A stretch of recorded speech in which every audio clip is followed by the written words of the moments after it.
கோரிக்கைகளை விளக்குவதற்காக துணை பொதுச் செயலாளர் அருமை தோழர் சண்முகம் அவர்களே, மாநில செயலாளரான ராஜாங்கம் அவர்களே, ராசப்பன் அவர்களே, கதிரேச பாண்டியன் அவர்களே, பாலசுப்ரமணியம் அவர்களே, வாழ்த்துறை வழங்குவதற்காக வந்திருக்கக்கூடிய ராமநாதபுரம் மாவட்டத்துடைய மாவட்ட செயலாளர், ஆட்டோ சம்மேளனத்தினுடைய பொதுச் செயலாளருமான அருமை தோழர் சிவாஜி அவர்களே, சிந்தித்தது பல தோழர்கள், நூற்றுக்கணக்கான தோழர்கள் இங்கே பங்கு பெறுவதற்கு ஆர்வமாக 7 மணியிலிருந்து என்னுடைய வண்டி புறப்பட்டு விட்டது, உண்ணாவிரத்தில் கலந்து கொள்ள ஆயத்தமாக ஆர்வமாக இதோ பயணிக்கின்றோம் என்று பதிவு செய்த தோழர்களுடைய பதிவு என்பது தொடர்ச்சியாகவே இருந்து கொண்டிருக்கின்றது. சிவகங்கை மண்டல தோழர்கள் தன்னுடைய பதிவை வெளியிட்டார்கள். நாகப்பட்டினம் மண்டல தோழர்கள் இதோ எங்களுடைய வண்டி புறப்பட்டு விட்டது என்ற ரீதியிலே அந்த பயணத்தோட ஏற்பாடு என்பது இருந்தது. ஆனால் 12-15 மணிக்கு வருகின்ற தொலைபேசி செய்தி தோழர்களை எவ்வித காரணங்கள் இல்லாமல் காவல்துறை மடக்குவதாக மடக்கி போராட்டங்களே ஒரு அரசூழியருக்கான போராட்டம், ஒரு அரசூழியராக இருந்து கொண்டு எங்களுடைய குறைந்தபட்ச கோரிக்கையாக அந்த பணி நிரந்தரத்திற்காக 10 ஆண்டுகளாக பணிபுரிந்து அந்த பணி நிரந்தரத்திற்காக வயதை கடந்த பின்பும் அந்த பணி நிரந்தரத்திற்காக போராடக்கூடிய தோழர்களை நீங்கள் கைது செய்வது என்பது கண்டனத்துக்குரியது என்று சொல்லுகின்ற பொழுது, இது மேலிடத்து உத்தரவு, நாங்கள் ஒன்றும் செய்ய முடியாது. மீண்டும் சொல்லுகின்றேன், ஐயா, இது நாங்கள் காவல்துறையில் இருந்து எங்கள் அனுமதி பெற்றிருக்கின்றோம். ஆனால் நீங்கள் 300 பேருக்கு தான் அனுமதி பெற்றிருக்கிறீர்கள், வரக்கூடிய எண்ணிக்கை என்பது வெகுவாகும், ஆகவே நாங்கள் அவர்களை கைது செய்கின்றோம். அப்பொழுதுதான் மறுபடியும் அவர்கள், நீங்கள் அந்த மாவட்டத்துடைய கண்காணிப்பாளரிடம் பேசுங்கள் என்று சொல்கிறார்கள். கண்காணிப்பாளரிடம் பேசுகின்ற பொழுது கூட அதற்கான எந்த விதமான ஒரு உத்தரவாதம் என்பது கிடைக்கப்பெறவில்லை. தொடர்ச்சியாக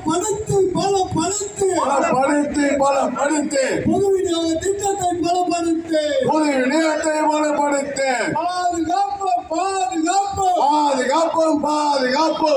விநியோகத்தை பாதுகாப்போம், சிவில் சப்ளை நிர்வாகமே, தமிழக அரசே நிர்வாகமே,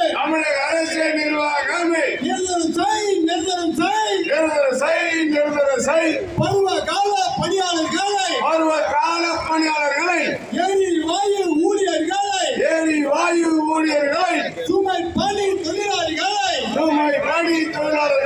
கணினி பிரிவு ஊழியர்களை நிரந்தரம் செய். வெள்ளட்டம்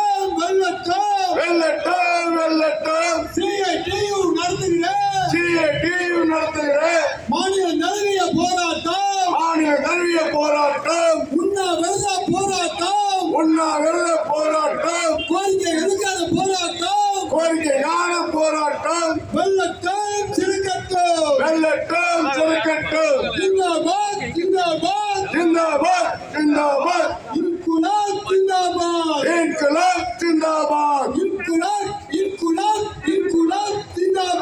இன்குலாப் ஜிந்தாபாத், இன்குலாப் ஜிந்தாபாத்.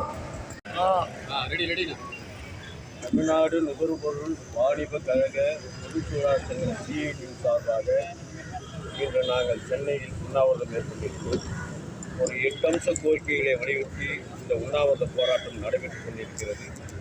இந்த உண்ணாவிரத போராட்டத்திற்காக நேற்றைய தினம் இரவு மயிலாடுதுறை மாவட்டம், நாகை மாவட்டத்திலிருந்து புறப்பட்டு வந்த தொழிலாளர்களை காவல்துறை கைது செய்திருந்தது. இந்த கைதை நாங்கள் வன்மையாக கண்டிக்கிறோம். இந்த உண்ணாவிரத்தின் வாயிலாக உடனடியாக அரசாங்கம் கைது செய்தவர்களை விடுவிக்க வேண்டும். அதோடு எங்களுடைய நியாயமான கோரிக்கையான பொது விநியோக முறையை பலப்படுத்தப்பட வேண்டும். காலி பணியிடங்களை நிரப்ப வேண்டும். குறிப்பாக பருவகால பணியாளர்களை உடனடியாக பணி நிரந்தரம் செய்ய வேண்டும். அதேபோல் கண்காணிப்பாளர் பதவி உயர்வில் ஏற்படக்கூடிய குளறுபடிகளை களைய வேண்டும். ஓய்வூதியதாரர்களுக்கு குறைந்தபட்ச ஓய்வூதியம் 9,000 ரூபாய் வழங்க வேண்டும். நீண்ட நெடுங்காலமாக செயல்படாமல் இன்றைக்கும் மோசமான நிலையில் இருக்கக்கூடிய அந்த நவீன அரிசி ஆலைகளை செயல்படக்கூடிய வகையில் புதிய தொழில்நுட்பத்தோடு டெக்னீஷியன்கள் அமர்த்தி அந்த நவீன அரிசி ஆலைகளை தொடர்ந்து செயல்படுவதற்குண்டான ஏற்பாட்டினை செய்ய வேண்டும். அதே போல் சுமைப்பணி தொழிலாளருக்கு நீண்ட காலமாக கூலி உயர்வு வழங்கப்படாமல் இருக்கிறது. சுமைப்பணி தொழிலாளர் கூலி உயர்வு வழங்கப்பட வேண்டும். இந்தியன் கேஸில் பணியாற்றக்கூடிய பல ஆண்டுகளாக பணியாற்றக்கூடிய அந்த தொழிலாளர்களை பணி நிரந்தரம் செய்ய வேண்டும். அதற்கிடையில் குறைந்தபட்சம் ஒரு சிலிண்டர் கையாளுவதற்கு ரூபாய் 23 என்ற வகையில் அந்த கூலி நிர்ணயம் என்பது செய்யப்பட வேண்டும். அதே போல் இந்த கழகத்தில் நீண்ட காலமாக பணியாற்றக்கூடிய படித்த இளைஞர்கள், பெண்கள், அந்த கணினி ஆபரேட்டர்களாக இருக்கக்கூடியவர்களை உடனடியாக அந்த தொழிலாளர்களை பணி நிரந்தரம் செய்ய வேண்டும். ஒட்டுமொத்தமாக இன்றைக்கி கழகம் என்பது ஒரு செயலற்ற தன்மையில் இருந்து கொண்டிருக்கிறது. இதை சீர் செய்வதற்கு மேலாண்மை இயக்குனர் அவர்கள் எந்தவித முன்முயற்சியும் எடுக்கவில்லை. தொழிற்சங்கங்களோடு பேசுவதற்கு அவர் தயாராக இல்லை. தொழிற்சங்கங்களோடு 3 மாதத்துக்கு ஒரு முறை அல்லது 2 மாதத்துக்கு ஒரு முறை அனைத்து தொழிற்சங்கம் அழைத்து பேசினால் இன்னைக்கு நிர்வாகத்தில் ஏற்பட்ட குளறுபடிகளை சரி செய்திருக்க முடியும். அதற்கு முன்வராத மேலாண்மை இயக்குனர் தொடர்ச்சியாக அவர் தொழிற்சங்க தலைவர்களை சந்திப்பதையே மறுத்து வருகிறார். ஆக அந்த தொழிலாளருடைய பிரச்சனைகள் தலையிட்டு அந்த பருவகால பணியாளர்களை உடனடியாக பணி நிரந்தரம் செய்ய வேண்டும். காலி பணியிடங்கள் நிரப்ப வேண்டும் என்று மீண்டும் மீண்டும் நாங்கள் வலியுறுத்த கடமைப்பட்டிருக்கோம். அரசாங்கம் நிர்வாகம் செய்ய தவறினால் இந்த போராட்டம் என்பது இத்தோடு முடிந்து விடாது. அடுத்த கட்ட போராட்டமாக தொழிலாளி சொல்லக்கூடிய அந்த பாஷையில் வேலைநிறுத்த போராட்டத்தை நடத்துவதற்கு நாங்கள் தயாராகும் என்பதை இந்த நேரத்தில் தெரிவிக்க கடமைப்பட்டிருக்கிறோம். மாநில தலைவர் பி. குமார்.